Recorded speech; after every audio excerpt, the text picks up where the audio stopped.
May 20-ന് സംയുക്ത union നടത്തുന്ന ദേശീയ പണിമുടക്ക് വിജയിപ്പിക്കണമെന്ന് action council Kasaragod. Kanhangad town ഹാളിൽ നടന്ന കൺവെൻഷനാണ് സമരം വിജയിപ്പിക്കാൻ അംഗങ്ങളോട് ആഹ്വാനം ചെയ്തത്. This news sponsored by Forever for everyone. Shobhika Weddings, Big Mall, Kanjangad, Kozhikode, Koilandi and Kutyadi. കേന്ദ്ര സർക്കാരിന്റെ ജനദ്രോഹ തൊഴിലാളി വിരുദ്ധ നയങ്ങൾക്കെതിരെ കേന്ദ്ര ട്രേഡ് യൂണിയനുകളുടെയും സ്വതന്ത്ര ഫെഡറേഷനുകളുടെയും അധ്യാപക സർവീസ് സംഘടനകളുടെയും സംയുക്ത ആഭിമുഖ്യത്തിൽ മെയ് 20-ന് നടത്തുന്ന ദേശീയ പണിമുടക്ക് വിജയിപ്പിക്കാനാണ് അധ്യാപകരുടെയും ജീവനക്കാരുടെയും കാസർഗോഡ് ജില്ലാതല കൺവെൻഷൻ ആഹ്വാനം ചെയ്തത്. PFRDA നിയമം പിൻവലിക്കുക, നിർവചിക്കപ്പെട്ട പെൻഷൻ പദ്ധതി നടപ്പാക്കുക, ലേബർ കോഡുകൾ ഉപേക്ഷിക്കുക, കരാർ കാഷ്വൽ നിയമങ്ങൾ അവസാനിപ്പിക്കുക തുടങ്ങിയ ആവശ്യങ്ങൾ മുൻനിർത്തിക്കൊണ്ടാണ് സർവീസ് സംഘടനകൾ മെയ് 20-ന് പണിമുടക്ക് സമരം നടത്തുന്നത്. ഇതിന് മുന്നോടിയായി കാഞ്ഞങ്ങാട് ടൗൺ ഹാളിൽ ചേർന്ന ആക്ഷൻ കൗൺസിൽ ജില്ലാ കൺവെൻഷൻ CITU കാസർഗോഡ് ജില്ലാ vice president doctor VPP Mustafa ഉദ്ഘാടനം ചെയ്തു.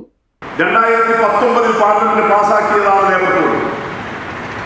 രാജ്യത്ത് കഴിഞ്ഞ 100 വർഷത്തിലേറെ കാലത്തെ തൊഴിലാളി വർഗത്തിന്റെ വലിയ സമരങ്ങളുടെയും പോരാട്ടങ്ങളുടെയും ഉൽപ്പന്നമായി ഏതാണ്ട് 28 നിയമങ്ങൾ തൊഴിലാളികൾക്കും ജീവനക്കാർക്കും അധ്യാപകർക്കും എല്ലാം ഗുണകരമായിട്ടുള്ളതുണ്ടായിരുന്നു.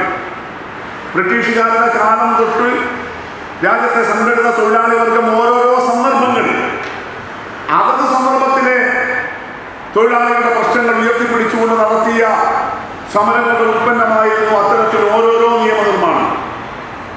എല്ലാ നിയമങ്ങളും ഒരു ഘട്ടത്തിലുണ്ടായതല്ല.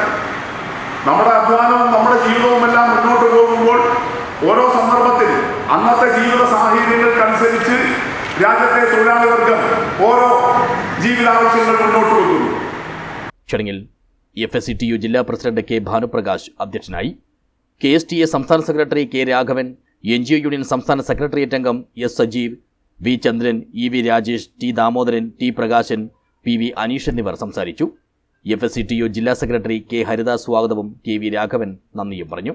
News bureau, Kanhangad.